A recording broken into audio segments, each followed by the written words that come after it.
Tapi sebelumnya semua diskusi kalau kita maknai dengan hati gitu ya, berarti kan kayak kita niatkan itu sebagai internalisasi ke dalam diri. Nah itu sebenarnya resep rahasia yang mungkin membuat kenapa belajar itu jadi menyenangkan gitu. Tapi ini kan semua kan pembelajar, semuanya adalah orang-orang yang sudah mengalami rasanya belajar. Tapi bagaimana itu jadi nikmat?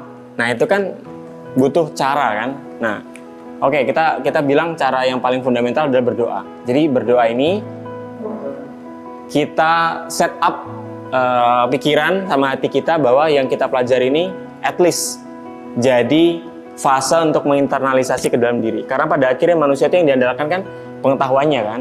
Sama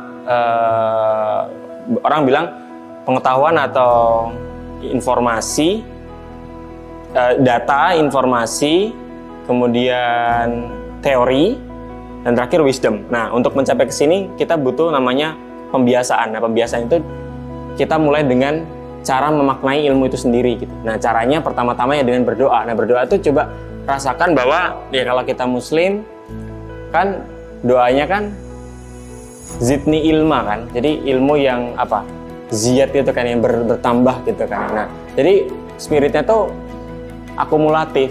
Jadi manusia itu semakin banyak berdoa, berarti dia semakin membuka diri untuk belajar, dan idealnya dia makin pintar kan. Nah, makin pintar itu kan wujud sebuah ketaatan juga gitu. Kenapa? Karena kita membuka diri kita untuk apa? Masukin banyak knowledge gitu ya.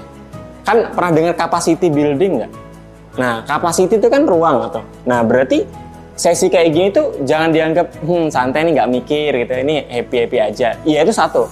Tapi dua, harus ada intensi bahwa ini tuh harus naikin kapasitas saya. Gitu. Manusia itu kan nggak terbatas storage-nya. Device mungkin mentok berapa tera gitu kan. Apa kalau kita naikin kapasitas? Nah, makanya disebut capacity building. Building itu kan berarti kan membangun harus ada apa? Daya kan, harus ada effort. Nah, kalau kita nggak serius, maka bangunan kita bangunan yang lemah gitu kan. Nah, makanya itu. Jadi berdoa itu kan kayak setup untuk kita bisa meaningful. Nah, itu kayak kita tuh tepat memilih kru yang akan membangun rumah kita gitu. Singkatnya metafornya kayak gitu. Nah, jadi bagaimana kebiasaan untuk berdoa itu jadikan sebagai gerbang untuk membuka diri biar belajarnya itu lebih bermakna gitu. Nah, makanya kayak nggak tahu aja, kayak kita makin dewasa. Dulu zaman SD zamannya diajarin berdoa ya udah sebagai sebuah ritual atau rutinitas biasa. Tapi makin kesini harusnya karena kita udah eranya dalam menyadari bahwa manusia itu harus berdaya dengan pemikirannya, ya berdoa itu udah langkah awal yang harus kita maknai gitu. Kayak fase 0 dari belajar yang harus kita perhatikan gitu. Kadang kan ayo kita berdoa dulu. Kita refleks aja lah zaman SMA, zaman apa gitu kan. Bahkan SD itu masih ada berdoa mulai gitu ya. Nah, coba kalau sekarang kita orang dewasa gimana? Berdoa itu apa intensinya gitu? Dari bridging yang saya bangun tadi, ya kan? Berarti kan ujungnya dari awalnya dari kesadaran bahwa meningkatkan kapasitas itu adalah sebuah ketaatan gitu kan? Karena wujud bahwa diri kita itu menerima, kita tuh kan dikasih built-in otak nih, built-in memori kan, storage di sini. Tapi kayak kita wujud syukurnya adalah, oke, saya mau nambah ilmu lagi deh gitu. Let's say, oh ini belajar sesuatu yang kayak udah dapet nih gitu ya. Tapi dengan rasa syukur saya, ini adalah kesempatan yang dikasih sama Allah gitu ya. Dikasih waktu, dikasih keluangan kan. Saya set up supaya masuk lagi ke otak saya seperti bangunan baru yang ruangannya membesar. Dulu belajar coaching udah 2 tahun yang lalu udah dengar, 1 tahun yang lalu udah makin update.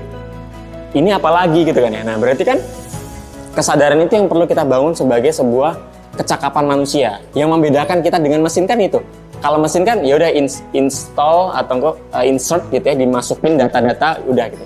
Nah, kalau kita harusnya lebih meaningful lagi, nggak sepraktikal itu. Nah, makanya perlu personalized approach. Makanya tadi saya bilang, ayo sudut pandangnya dikumpulin hari ini. Udah belajar 6 jam dengan Coach Pras tentang coaching, Coach Tanti pengantarnya dengan meaningful. Coba di ujung hari ini set up kalian tentang coaching itu gimana. Set up sudut pandang itu. Nanti akan dapetin sesuatu yang akhirnya itu baru. Nah, pada akhirnya kan semua nggak ada yang baru di dunia, termasuk knowledge itu sendiri. Tapi yang selalu baru apa? Cara kita memandang, setelah itu cara kita menginternalisasi, dan kita mengimplementasikan dengan aksi. Nah, itulah namanya knowledge creation.